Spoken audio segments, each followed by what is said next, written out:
दोस्तों, समय के बदलते इंसान के जीवन में अनेकों बदलाव आते हैं। हमें उन बदलावों से घबराना नहीं चाहिए, बल्कि उन्हें यह सोचकर स्वीकार करना चाहिए कि उनसे आपके जीवन में कुछ ना कुछ अच्छा होने वाला है।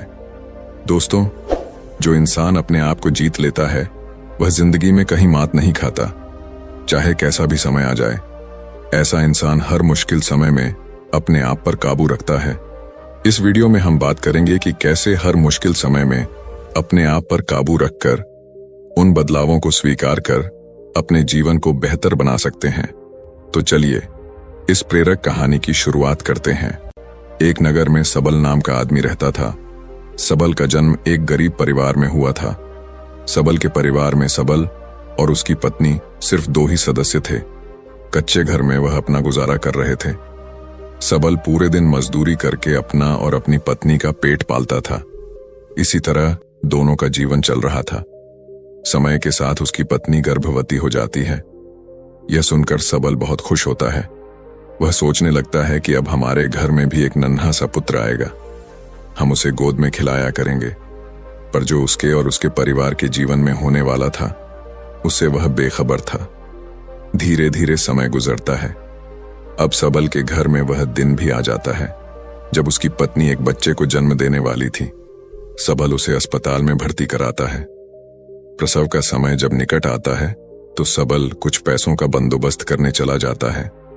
फिर लौटते समय अपने होने वाले बच्चे को लेकर मन में सपने संजोने लगता है। तब तक उसके पास यमराज का बुलावा आ जाता है। उसकी एक दुर्घटना में मृत्यु हो जाती है।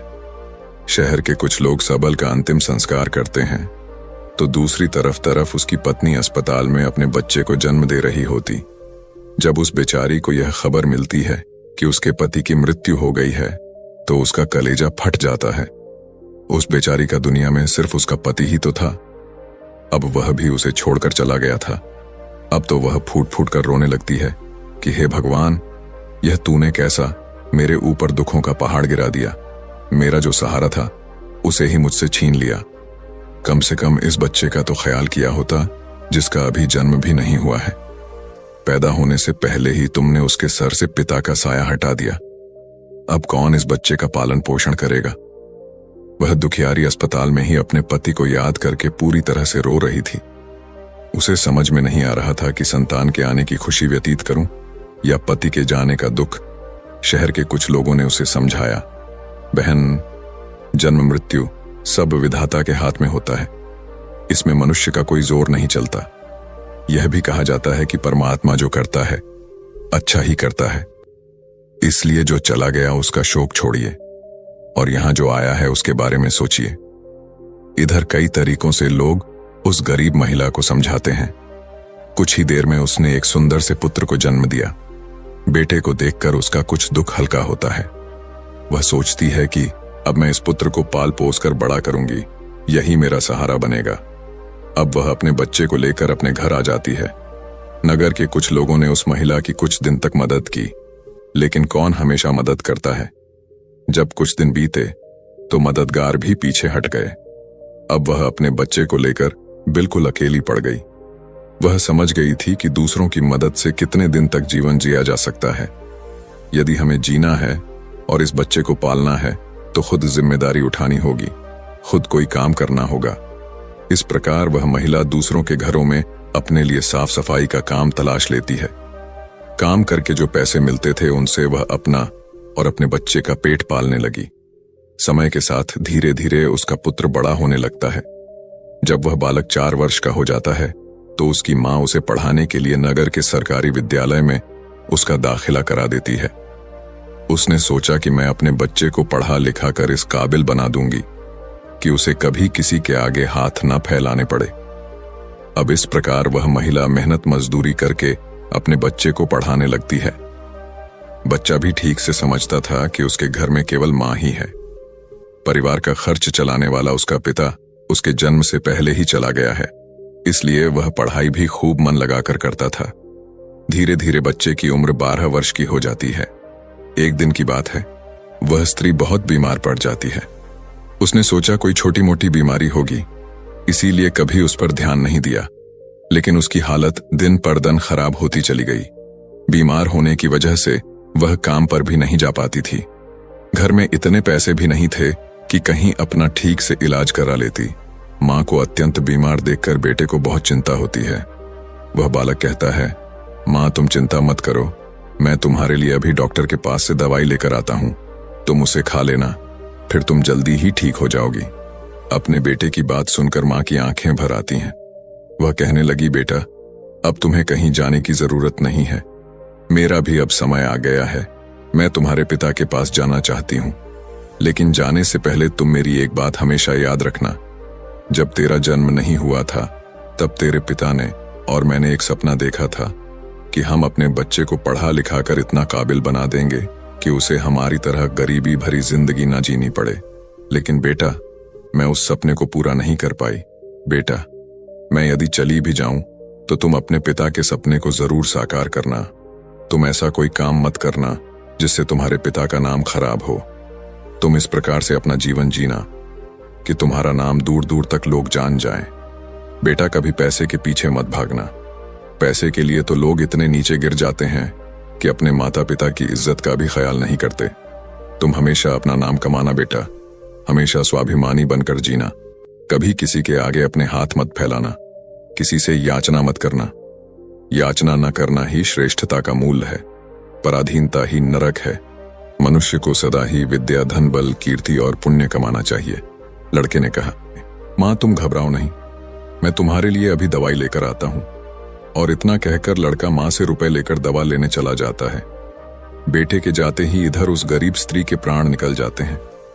जब नगर वालों को पता चलता है तो सब लोग इकट्ठे होकर उस स्त्री का उसके बेटे के हाथों अंतिम संस्कार कराते हैं।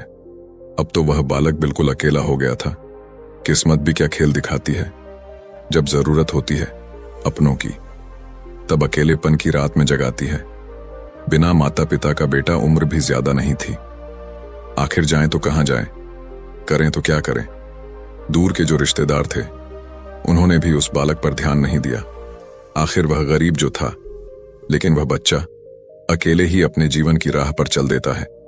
उसने कभी हार नहीं मानी। जो पैसे मां छोड़ गई थी, कुछ दिन तक उन पैसों से अपना गुजारा चलाता रहा। कुछ दिन के बाद वह पैसे खत्म हो जाते हैं। घर में भी कुछ नहीं था। अब तो एक ही चारा था कि कुछ काम धंधा किया जाए, तभी भोजन की व्यवस्था होगी, तभी स्कूल की फीस भरी जाएगी। लड़के को अपनी मां की बात अच्छी तरह याद थी। उसकी मां ने कहा था कि बेटा कितना भी बुरा वक्त आ जाए पर किसी के आगे हाथ मत फैलाना, मेहनत करके ही अपना जीवन यापन करना। लड़के को अपनी मां की यह बात अच्छी तरह याद थी, इसीलिए वह कभी किसी के आगे भीख नहीं मांगता था। विद्यालय से आने के बाद वह किसी के खेतों में काम करने चला जाता, कभी किसी की चाय की दुकान पर काम कर लेता और वहां से कुछ पैसे मिलते तो अपने विद्यालय की फीस भर देता था और अपने खाने पीने की सामग्री खरीद लाता था। इस प्रकार छोटी सी आयु में वह बच्चा पढ़ाई भी करता था और मजदूरी भी करता था। धीरे धीरे कुछ साल ऐसे ही निकल जाते हैं। बच्चा अब अपने नगर से निकलकर कस्बे में पढ़ने लगता है। तब उसकी कॉपी किताबों का, विद्यालय की फीस का खर्चा बढ़ जाता है। लेकिन उस बालक ने हिम्मत नहीं हारी। रोजाना विद्यालय जाता था। वह जो भी कमाता था उसकी सारी कमाई पढ़ने लिखने में ही लग जाती थी और जो कुछ थोड़ा बहुत बचता था उससे अपना पेट भर लेता था। अगर वह कहीं कोई स्थायी काम करता तो उसकी पढ़ाई छूट जाती थी और पढ़ाई करता तो पेट भरने के लिए भी कुछ नहीं था, इसलिए साथ ही साथ वह दोनों काम करता था। विद्यालय से आकर वह इधर काम करने चला जाता था। एक दिन की बात है, वह बच्चा विद्यालय से पढ़कर घर वापस लौटा, फिर उसके बाद काम की तलाश में चला गया। लेकिन उस दिन उसे कोई काम नहीं मिला। पूरा दिन निकल गया। हारा थका शाम को घर आकर सो गया। आज कुछ काम नहीं मिला तो खाना कहां से खाता, जो पैसे थे उनसे। वह पहले ही विद्यालय की फीस भर चुका था।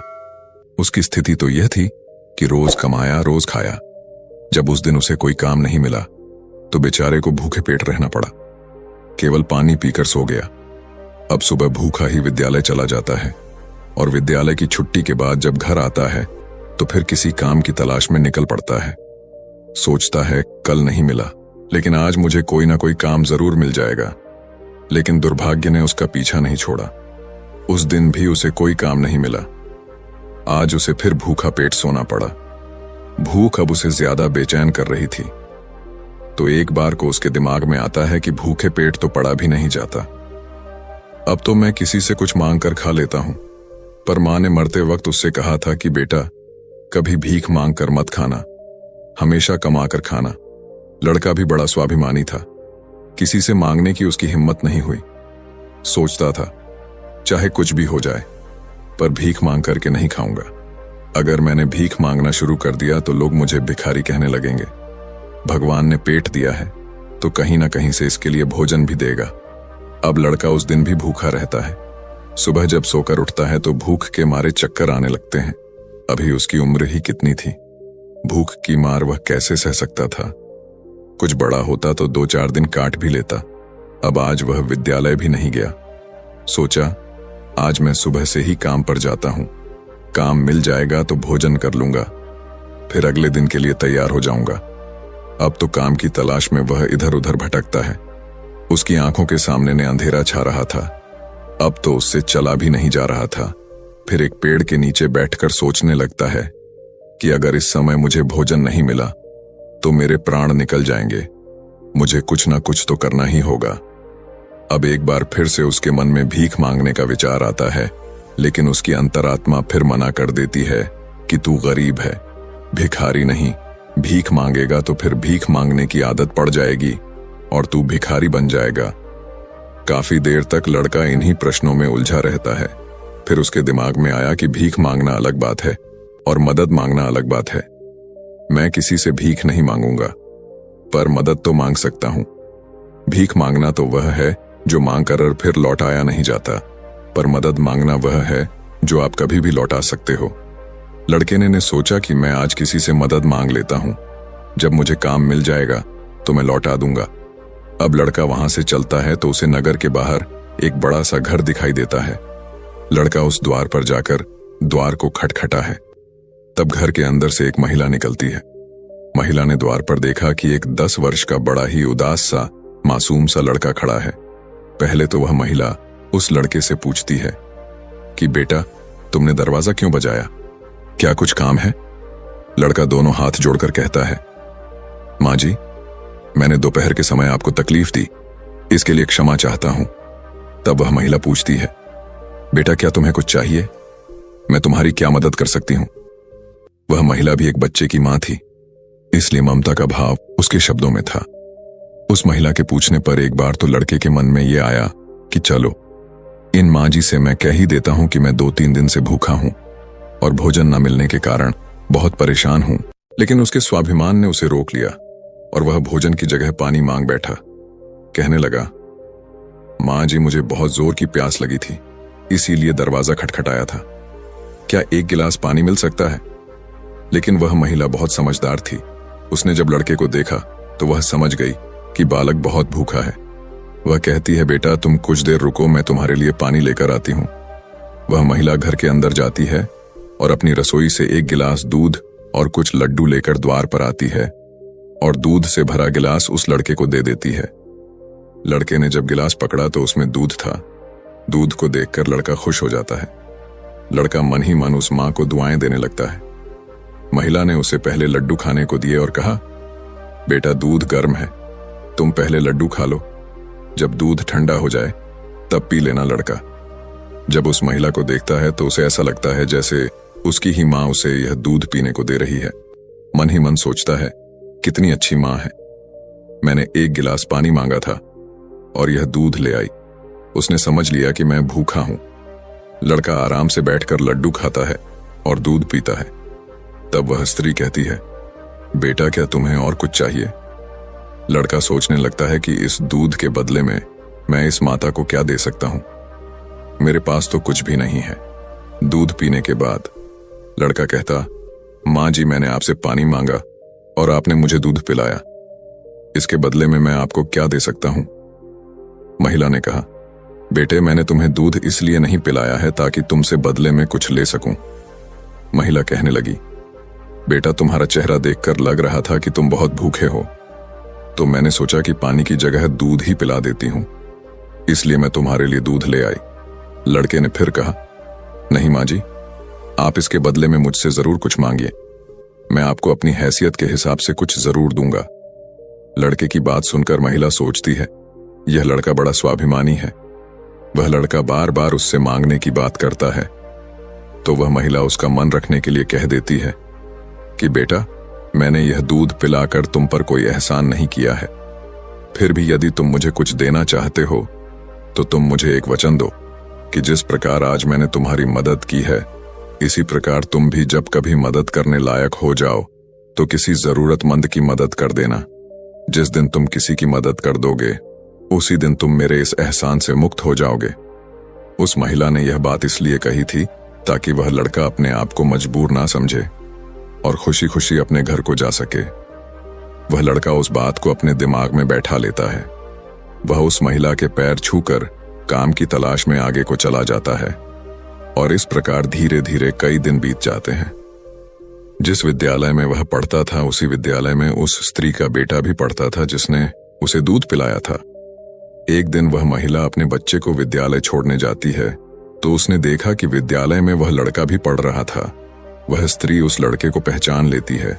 उसने विद्यालय के मास्टर जी से जाकर पूछा कि वह बालक कौन है, तो मास्टर जी ने उसे बताया कि उस बालक का नाम रमण है और वह बिना माता पिता का बेटा है।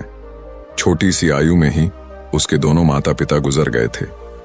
यह जानकर उस महिला को बड़ा दुख होता है। सोचती है, जब इसके माँ बाप नहीं हैं तो फिर इसकी पढ़ाई का खर्च कौन उठाता है। तब विद्यालय के बड़े मास्टर बताते हैं, बहन जी, रमण बहुत ही अच्छा बच्चा है। वह अपनी पढ़ाई का खर्च खुद उठाता है और पढ़ने में भी बड़ा तेज है। वह मेहनत मजदूरी करता है और तब जाकर विद्यालय की फीस भरता है। जब कभी वह विद्यालय नहीं आता है और अपनी फीस भी समय पर नहीं दे पाता है तो हम लोग उस पर ज्यादा दबाव नहीं बनाते। जब उस स्त्री को रमण की स्थिति का पता चलता है तो वह करुणा से भर जाती है। उसका मन करता है कि मैं उस बालक की कुछ मदद करूं जिसका कोई नहीं होता। ऐसे ही लोगों की मदद तो करनी चाहिए, तभी भगवान प्रसन्न होते हैं। जिसका कोई नहीं है वह भगवान का है और जरूरतमंद की मदद करने का अर्थ है कि आपने भगवान को प्रसन्न कर दिया। महिला ने सोचा, यह लड़का मुझसे पैसे तो लेगा नहीं क्योंकि यह बड़ा स्वाभिमानी बालक है। तब उस महिला ने बड़े मास्टर जी से कहा, श्रीमान जी, अगर मैं इस बालक की फीस भर दिया करूं तो आपको कोई आपत्ति तो नहीं है। मास्टर ने कहा, बहन जी, आपकी सोच अच्छी है, आप उसकी फीस भरें तो मुझे तो कोई आपत्ति नहीं होगी, लेकिन रामायण इस बात के लिए तैयार नहीं होगा। तब वह महिला कहती है, मास्टर जी, मैं उसकी मदद करना चाहती हूं। आप किसी तरह से रमण को समझा देना, उससे कह देना कि आपकी स्थिति को देखते हुए सरकार ने आपकी फीस माफ कर दी है, तुम्हें फीस भरने की कोई जरूरत नहीं है। मास्टर जी भी इस बात से सहमत हो जाते हैं। वह महिला रमण की पूरे वर्ष की फीस भर के अपने घर चली जाती है। इस तरह वह हर वर्ष उसके पूरे साल की फीस जमा कर दिया करती थी ताकि रमण सिर्फ मन लगाकर पढ़ सके। अब तो रमण पूरा मन लगाकर पढ़ता था और अपने खाने पीने के लिए किसी दुकान पर काम कर लेता था। दोस्तों, डूते को तिनके का सहारा ही बहुत होता है। उस महिला के थोड़े से प्रयास से संकेत की अच्छी खासी मदद हो गई। वह अब खूब मन लगा करके पढ़ता था। इसी तरह कुछ वर्ष और बीत गए। अब आगे की पढ़ाई करने के लिए संकेत को शहर में जाना पड़ा। सोचा, शहर में रहकर मैं कोई छोटी मोटी नौकरी कर लूंगा और अपनी पढ़ाई भी करता रहूंगा। इस बात का पता उस महिला को तब चलता है जब वह उसकी फीस भरने के लिए विद्यालय में जाती है। वह महिला जब रमण की फीस जमा करती है तो मास्टर जी बताते हैं, बहन जी, रमण तो आगे की पढ़ाई करने शहर चला गया है, अब आपको उसकी फीस जमा करने की कोई जरूरत नहीं है। उस महिला ने जब यह सुना तो सोचने लगी, कोई बात नहीं, भगवान ने मुझे उसकी मदद करने का इतना ही समय दिया होगा। हे भगवान, उस बालक पर दया दृष्टि बनाए रखना, वह जहां भी रहे खुश रहे। इस प्रकार वह स्त्री अपने घर लौट आई और अपने घर गृहस्थी की दुनिया में व्यस्त हो गई। दोस्तों, उधर रमण शहर में जाकर अपनी पढ़ाई करने लगा। खर्चा चलाने के लिए उसने एक नौकरी तलाश कर ली। इस प्रकार 25 वर्ष बीत जाते हैं। ना तो संकेत कभी उस महिला से मिल पाता है और ना वह महिला कभी संकेत से मिलती है। उस महिला का बेटा भी अब बड़ा हो गया था। उसका बेटा एक व्यापारी बन गया था। वह स्त्री तो पहले से ही अपने घर से संपन्न थी, ऊपर से उसका बेटा व्यापार करके खूब धन कमाता था। उस माँ का बेटा भी बड़ा संस्कारी था। वह भी अपनी माँ को बहुत प्यार करता था। एक दिन उसकी माँ बहुत बीमार पड़ जाती है। शाम को जब उसका बेटा घर आता है तो वह अपनी माँ की हालत को देखकर बेचैन हो जाता है। वह अपनी माँ को अस्पताल में भर्ती कराता है। जांच में पता चलता है कि उसकी माँ को कैंसर है। वह लड़का डॉक्टर से कहता है, डॉक्टर साहब, आप मेरी माँ का अच्छे से इलाज कीजिए, पैसों की बिल्कुल चिंता मत करना। तब डॉक्टर कहते हैं, भाई तुम्हारी माँ को कैंसर की बीमारी है और कैंसर का इलाज बहुत महंगा होता है। छोटे मोटे अस्पतालों में इसका इलाज भी नहीं होता है। इसके लिए तुम्हें किसी बड़े शहर में जाकर किसी बड़े अस्पताल में इसका इलाज कराना होगा, और बड़े अस्पताल का मतलब है कि खर्चा भी बहुत अधिक होगा। बेटे ने कहा, डॉक्टर साहब, मैं अपनी माँ को ठीक करने के लिए कुछ भी कर सकता हूं। आप मुझे बस कोई रास्ता बताइए। मैं अपनी माँ का इलाज कहां करा सकता हूं? तब डॉक्टर उसे बड़े शहर जाने की सलाह देते हैं। डॉक्टर बोले, बड़े शहर में कैंसर का हॉस्पिटल है। यदि वहां का इलाज तुमने पूरा करा लिया तो तुम्हारी माँ इस रोग से बच सकती है, नहीं तो तुम्हारी माँ के प्राण संकट में पड़ सकते हैं। यह सुनकर लड़का घबरा जाता है। वह डॉक्टर साहब से शहर वाले डॉक्टर साहब का नंबर और पता लेकर अपनी माँ को शहर ले जाता है। उसकी माँ तो उसे बहुत मना करती रही कि बेटा तुम मुझे कहाँ ले जाओगे, इतना पैसा कहाँ है हमारे पास। शहर में अच्छा इलाज कराने के लिए हमारे पास पर्याप्त पैसा नहीं है। यहीं से डॉक्टर साहब से दवा ले लेते हैं, धीरे धीरे मैं ही हो जाऊंगी, तुम परेशान मत हो। तब लड़का बोला, माँ, इस दुनिया में एक तुम ही तो हो, जिसके होने से मुझे कभी अकेलापन महसूस नहीं होता, कभी मुझे किसी बात की चिंता नहीं होती। इसीलिए कुछ भी हो जाए, मैं तुम्हें इस बीमारी से मरने नहीं दूंगा। धन का क्या है, खत्म हो गया तो फिर कमा लेंगे, लेकिन माँ तो फिर नहीं मिल सकती। इस प्रकार लड़का अपनी माँ को शहर लेकर जाता है। जिस डॉक्टर से उसकी माँ का इलाज होना था, वह डॉक्टर साहब उस समय अस्पताल में नहीं थे। वह किसी मरीज को देखने के लिए विदेश गए थे। अस्पताल के कर्मचारी ने बताया कि डॉक्टर साहब कल आएंगे, तब तक आप अपनी माँ को अस्पताल में भर्ती करा दो। लड़के ने बिना देर किए अपनी माँ को भर्ती करा दिया और डॉक्टर साहब के आने का इंतजार करने लगता है। मैं अपनी माँ को ठीक कराकर ही घर ले जाना चाहता हूँ, चाहे इसके लिए मुझे अपना सब कुछ बेचना पड़े, कितने ही दिन मुझे यहाँ रुकना पड़े। इस प्रकार वहां के डॉक्टर ने उस माँ का इलाज शुरू कर दिया। अगर छोटे शहर की बात होती तो खर्चा कुछ कम हो जाता, लेकिन वहां का खर्चा तो बहुत लंबा था। फिर भी उस लड़के ने हिम्मत नहीं हारी। दोस्तों, माँ से अनमोल संसार में कुछ भी नहीं है। डॉक्टर साहब जो दवाइयां लिखते थे, वह दवाइयां बहुत महंगी आती थीं। लड़का अपनी माँ के लिए महंगी से महंगी दवाइयां लेकर आता था। उधर उसका जो व्यापार था, वह अपनी माँ की देखरेख के कारण उसमें भी समय नहीं दे पाया, तो वह भी ठंडा पड़ गया। कई दिन तक इलाज होता रहा। धीरे धीरे माँ की हालत में सुधार होने लगा। बेटे के पास जो जमा पूंजी थी, वह खत्म होने लगी। इधर माँ को जब पता चलता है कि बेटे के पास अब पैसे नहीं रहे, तो माँ कहती है, बेटा तुम इतनी महंगी दवाइयां क्यों ले रहे हो? कहां से डॉक्टर साहब की फीस भरोगे? कहां से दवाइयों का खर्च उठाओगे? तुम्हारा व्यापार भी बंद हो गया है। तब बेटा कहता है, माँ तुम चिंता मत करो, मैं तुम्हारा इलाज अपना मकान दुकान सब कुछ बेचकर कराऊंगा। माँ भी बेटे की जिद के आगे बेबस हो जाती है। वह लड़का अपनी माँ का इलाज निरंतर जारी रखता है और धीरे धीरे 1 महीना बीत जाता है। वहां पर एक बात बड़ी ही विचित्र थी। उस अस्पताल का जो सबसे बड़ा डॉक्टर था, वह जब उस लड़के की माँ से मिलने आता था तो काफी देर उस माँ के पास बैठकर बातें किया करता था। यह देखकर माँ को भी बड़ा अच्छा लगता था और वह सोचती थी कि अजीब डॉक्टर है। इतना बड़ा डॉक्टर होकर भी जिसके पास बिल्कुल भी फुर्सत नहीं है, वह मुझसे बात करने के लिए इतना समय कैसे निकाल लेता है। दोस्तों, इस प्रकार कई दिन बीत जाते हैं। एक दिन वह लड़का डॉक्टर के पास जाता है और डॉक्टर साहब से पूछता है कि डॉक्टर साहब, अभी मेरी माँ का इलाज कितने दिन और चलेगा? डॉक्टर साहब उसे सारी बात बताते हैं कि भाई आप चिंता मत करो, आपकी माँ पूरी तरह से स्वस्थ हो चुकी है। मैं भी संतुष्टि के लिए एक बार जांच और करा लेता हूँ। उस जांच की रिपोर्ट आ जाने दो, फिर तुम अब अपनी माँ को घर ले जा सकते हो। अब तो उस माँ का बेटा रिपोर्ट आने का इंतजार करने लगता है। 2 दिन के बाद रिपोर्ट आ जाती है। जब रिपोर्ट आती है तो लड़का फिर डॉक्टर से मिलने जाता है और पूछता है, डॉक्टर साहब, क्या मेरी माँ ठीक हो गई? कोई खतरे वाली बात तो नहीं है? तब डॉक्टर साहब कहते हैं, भाई चिंता मत करो, रिपोर्ट अच्छी आई है, तुम्हारी माँ पूरी तरह से ठीक हो गई है, अब आप इन्हें अपने घर ले जा सकते हो। डॉक्टर की बात सुनकर बेटा खुश हो जाता है और डॉक्टर साहब को बहुत धन्यवाद देता है। लड़का अपनी माँ के पास जाता है और सोचता है कि भगवान का लाख लाख धन्यवाद कि मेरी माँ बच गई, मेरी मेहनत सफल हो गई। यही बात वह अपनी माँ को बताने के लिए जाता है और माँ से कहता है कि माँ, आप अब पूरी तरह से ठीक हो गई हो, अब हम जल्द ही अपने घर जाने वाले हैं।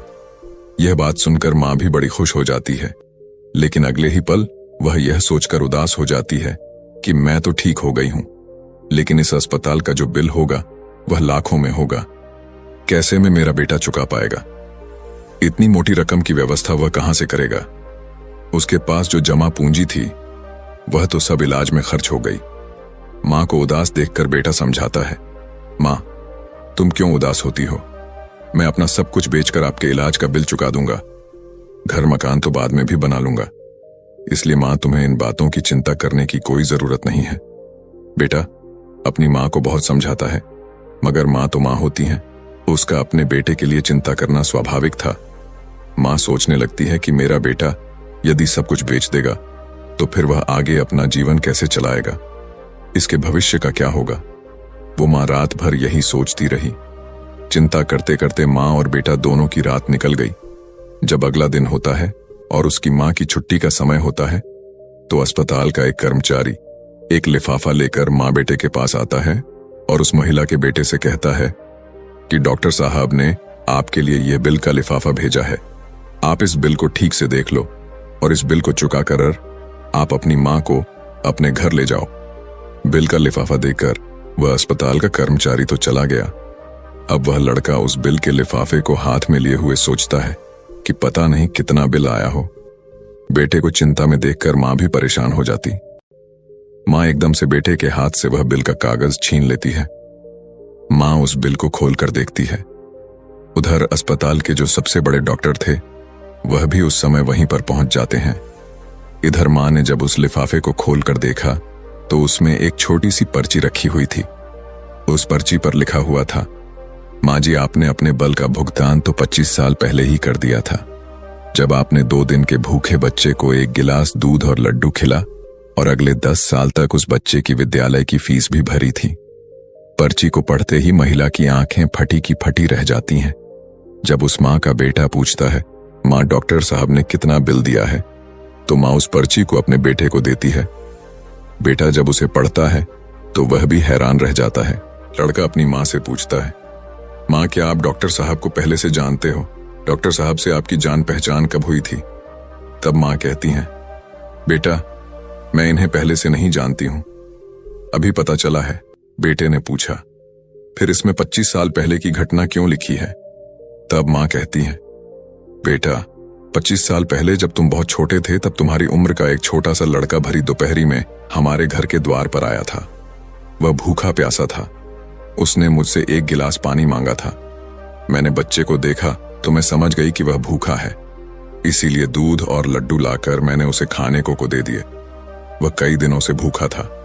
उसने दूध तो पी लिया, पर वह मुझसे कहने लगा कि मां, तुम्हारा यह ऋण मैं कैसे चुका पाऊंगा? तो मैंने उसका मन समझाने के लिए कह दिया था कि जब तुम बड़े हो जाओ, मदद करने लायक हो जाओ, तो तुम भी किसी जरूरतमंद की मदद कर देना। मुझे क्या पता था कि वही लड़का जिसे मैंने 1 गिलास दूध पिलाया था वह 25 साल बाद इतना बड़ा डॉक्टर बनकर मेरी मदद करेगा। लोग तो आज लेकर कल को भूल जाते हैं, लेकिन उस बच्चे ने मेरा वह एहसान अभी तक याद रखा है। मैं इस बात को सोचकर बहुत हैरान हूं कि डॉक्टर साहब ही वह बच्चा है। इधर मां बेटे आपस में बातचीत कर रहे थे, उधर वह डॉक्टर साहब उनके पीछे खड़े होकर उनकी बातें सुन रहे थे। उनकी आंखों में आंसू थे और बचपन का वह समय उन्हें याद आ गया जब वह भूखे प्यास से उस मां के द्वार पर पहुंचे थे। डॉक्टर साहब आगे बढ़कर उस मां को प्रणाम करते हैं और माताजी के पास बैठ जाते हैं। कहते हैं, मां, आपके कहे हुए शब्द आज भी मेरे कानों में गूंजते हैं। मैंने आपके उन्हीं शब्दों को अपना संस्कार बनाया। मैंने अपनी जिंदगी में बहुत दुख देखा है, लेकिन कभी हिम्मत नहीं हारी। मैं आपका बहुत बड़ा कर्जदार हूं। यदि आप मेरे विद्यालय की फीस नहीं भरती तो आज मैं इतना बड़ा डॉक्टर नहीं बना पाता। माँ, यह आपकी ही देन है। मैंने तो आपको उसी दिन अपनी माँ मान लिया था, जिस दिन आपने ममता भरी छाव में बैठाकर मुझे भूखे को दूध पिलाया था। इतना कहने के बाद डॉक्टर साहब वह सारे पैसे लौटा देते हैं जो माँ की दवाई में खर्च हुए थे और बूढ़ी माँ के चरणों में अपना सर रख देते हैं। वह माँ डॉक्टर साहब को उठाकर अपने सीने से लगा लेती।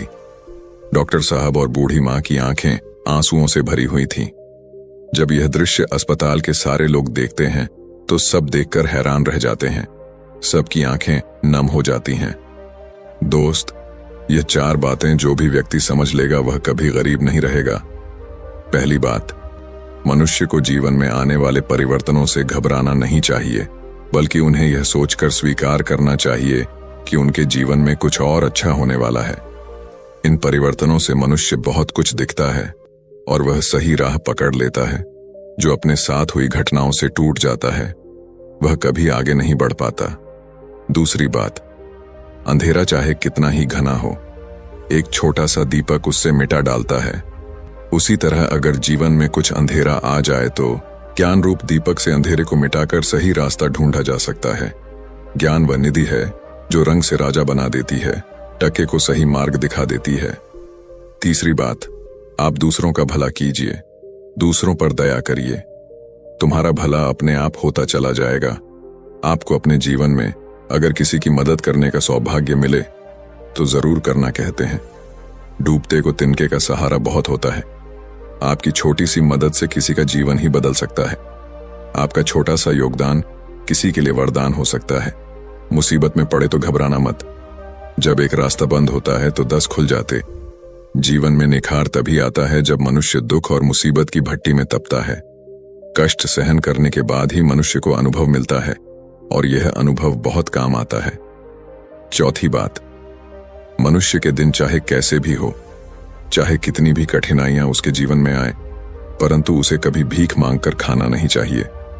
भीख मांगकर खाने वाला अपनी ही नजरों में गिर जाता है और जब वह भीख मांगकर खाता है तो उसकी आदत हो जाती है बिना मेहनत किए खाने की।